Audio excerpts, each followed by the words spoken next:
पिता ठीक से आखिरी श्वास नहीं ले पाता जब अगर उसको ये पता हो कि हमारी जो संतान है हमारी बातों को आगे नहीं बढ़ा पाएगी। मरते समय वो अतृप्त रहता है और अतृप्त ही मरता है और अतृप्त ही पैदा होता है। जो तृप्त शरीर छोड़ेगा वो तृप्त ही पैदा होगा। जो बेहोशी में शरीर छोड़ेगा बेहोशी में पैदा होगा।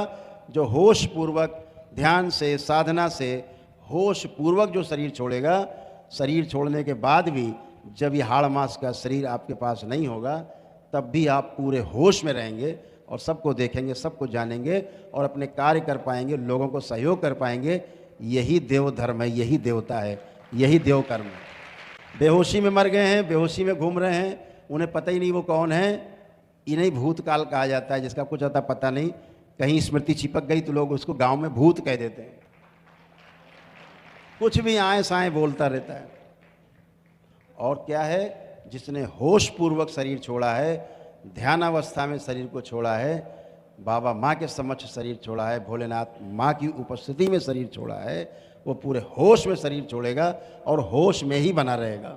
वही देवता है।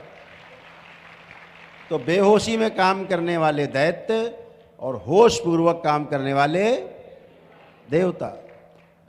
तो चाहे शरीर में कह लो और चाहे शरीर से बाहर कह लो, सूक्ष्म जगत में कहते नहीं वो आदमी देवता की तरह, बिल्कुल देवता की तरह आदमी है। कहते वो आदमी बहुत बदमाश है, बिल्कुल राक्षस है। तो रहती तो स्मृतियां ही हैं। स्थूल में है तो सामने दिख रहा नहीं है, तब भी वो कार्यरत हैं। आपके अंदर तमाम गंदी जो स्मृतियां थी नष्ट हुई, अच्छी अच्छी स्मृतियां हैं। दरबार को लेकर के, अपने को लेकर के, परिवार को लेकर के, समाज को लेकर के, सब को लेकर के साथ चलने की इच्छा है, सबका शुभ करने की इच्छा है। इससे बड़ा कोई काम हो नहीं सकता कि स्वयं के शुभ से लेकर के और सर्व शुभ तक आप काम कर पाएँ, सबके शुभ के लिए काम कर पाएँ। यही लक्ष्य है मानव का सबसे बड़ा। स्वयं सुखी रखना अपने आप को, और दूसरा भी दुखी ना होने पाए, वह भी आपसे मिलकर के सुखी रहे। दोनों सुखी रहें आपस में एक दूसरे के साथ व्यवहार करके।